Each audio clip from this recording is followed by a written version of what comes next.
I think இந்த படம் விஜய் சேதுபதியை தவிர வேறு யாருமே இதை பண்ணியிருக்க முடியாது நினைக்கிறேன். நீங்கள் படம் பார்த்து நல்லா இல்லைன்னா செருப்பக்கல் அடிங்க, அதை பற்றி கவலை இல்லை. படம் லேட் ஆச்சுன்னா ஒன்றுமே கவலை சார். இன்னும் 10 வருஷம் நீங்கள் லேட் பண்ணி தான் நான் கவலைப்பட மாட்டேன் சார்.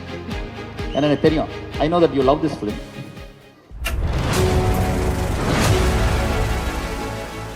அவர் சொன்னார், தம்பி இது வந்து எவ்வளோப்பா பட்ஜெட் அப்படின்னா, சார் ஒரு ஒரு 4 ரூபா 3 ரூபா 4 ரூபா பட்ஜெட் இருக்கலாம் அப்படின்னாரு அவர். அப்போ தான் சித்திரம் பேசி பாட்டு வந்து ஒரு 60 கோடி ரூபாயில் எடுக்கலாம்னு சொன்னார். அப்போ நான் சொன்னேன், இல்லை சார் அவ்வளோ விஷயமே இங்கே இல்லை, கிளைமேக்ஸில் ஹெலிகாப்டர்லாம் வர முடியாது சார், ஆக்சுவலி ரொம்ப சாதாரண கதை சார் இது அப்படின்னேன். அப்போ விக்ரம்க்கு ரொம்ப பிடிச்சது அந்த கதை. அப்போ ஒரு அட்வான்ஸ் கொடுத்தாரு தானு சார், ஐ திங்க் 50,000 rupees கொடுத்தாரு. இந்த படம் நான் பண்ணலப்பா, ஏன்னா ரொம்ப சின்ன படமாக இருக்குது, நான் பண்ணலப்பா அப்படின்னாரு. Of course it's a big loss for me to work with one of the extraordinary greatest actor விக்ரமோட. அது அப்படியே போயிடுச்சு. ஸோ அதுக்கப்புறம் இத்தனை வருஷம் கழிச்சு தான் சார் ஒரு நாள் நான் மீட் பண்ணி சார் ஒரு கதை வச்சுருக்கேன், ஆமாம் எனக்கு பண்ணப்பா அப்படின்னாரு. விஜய் சேதுபதிக்கு பண்ணலாம் அப்படின்னாரு. விஜய் சேதுபதி என் கூட வந்து ஒரு படம் 2 நாள் ஒர்க் பண்ணிச்சு அந்த குழந்தை. ஸோ 10 வருஷம் கழிச்சு நாங்கள் 2 பேரும் ஒன்றும் இல்லை, சண்டே இல்லை, சும்மா 2 பேருக்கு ஒரு சின்ன ரிஃப்ட். நான் வந்து ஒரு ஆடிஷனில் வந்து அவரை வந்து I think I didn't give a proper space to him. So I said no, இந்த படத்தில் நீங்கள் இல்லைன்னு. அப்புறம் தம்பி வந்து is become one of the greatest actor. அதுக்கப்புறம் வந்து சைக்கோ பார்த்து வந்து என்னை பார்த்து ரொம்ப கட்டிப்பிடிச்சு முத்தம் கொடுத்துச்சு. நான் அன்றைக்கி I found one of my not only a great actor, one of the great human பீங்காக நான் அவரை பார்த்தேன். ஸோ நான் சொன்னேன், sir is such a human being and a fantabulous actor, நான் அவர் கூட ஒர்க் பண்ணுறேன் சார் சொல்லிட்டு நான் வந்து அந்த கதை வந்து நான் எழுதினேன். நான் அந்த படம் எழுதுறதுக்கு முந்தி நான் விஜய் சேதுபதி ஃபோட்டோ ஒட்டிட்டு பார்த்து எழுதினேன். பெரிய தாடி இருக்கணும். It is about a fallen man actually.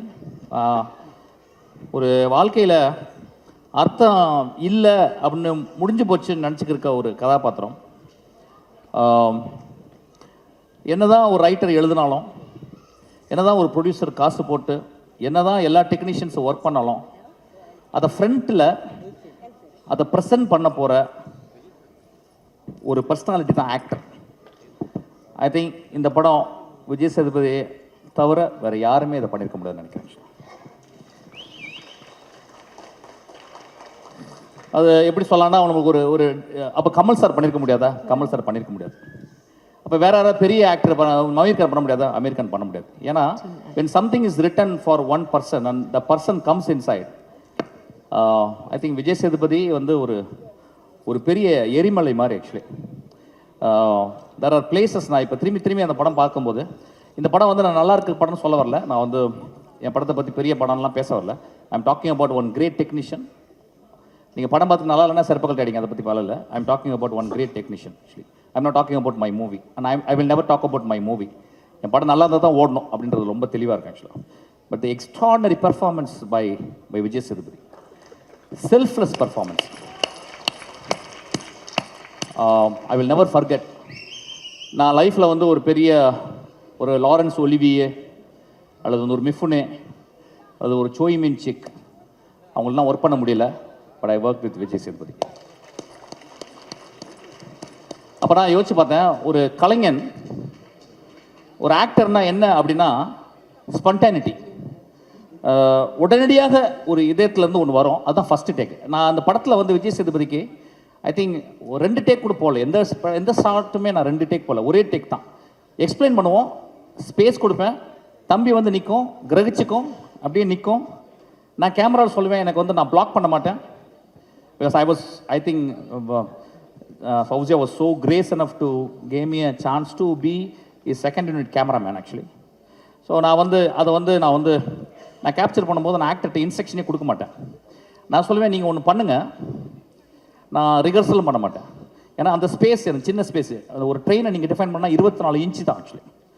Art director வந்து என்ன பண்ணார், ஒரு 40 இன்ச்சியாக போட்டு சார் பெரிய கேமரா நோன்னு சொன்னேன். I said I want the same train because how much அவர் ஒரு டைரக்டருக்கு எவ்வளோ கான்ஃப்ளிக்ட் இருக்கோ அந்த அளவுக்கு அவர் கிரியேட்டிவ் வரணும்னு சொன்னேன். ஸோ அந்த மாதிரி வந்து I gave a very small space for Vijay Sethupathi and it's a huge frame. அவர் வந்து அதுக்குள்ளே அவர் பண்ணது, அதை நான் கேப்சர் பண்ணது, it was a delightful experience for my life. I work with many actors. many great actors like Nasser and few actors, Narayan, all.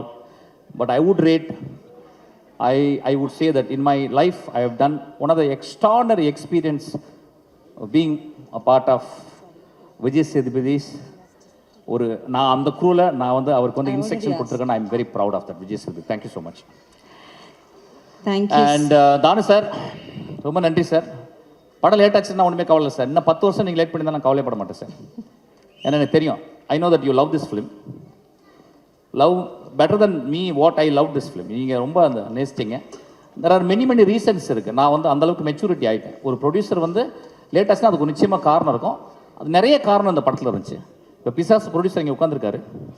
பிசாஸ் படம் வரல, but I have done best job and he has gave me extraordinary space for me to work that best job. So அதனால் வந்து அந்த படம் வரும். அந்த படம் வராட்டினாலும் பரவாயில்ல, நான் அவருக்காக வெயிட் பண்ணுவேன். Nothing to talk bad about that. ஏன்னா சினிமா நான் அப்படி தான் பார்க்குறேன். சினிமா ஒரு ஆக்ஷனும் கட்டுக்குள்ளே தான் இருக்குது. கட்டுக்கு அப்புறம் செத்துடுறோம், கட்டுக்கு முன்னால் உயிரோட வெளியே வரோம் ஆக்சுவலாக. So thank you so much sir. நான் காலத்துட்டு கும்பிட்டுக்கிறேன். எனக்கு எந்த ஒரு பிரச்சனையும் நீங்கள் கொடுக்கல. ஒரு நாளைக்கு 3 தடவை ஆஃபீஸ்க்கு வருவேங்க.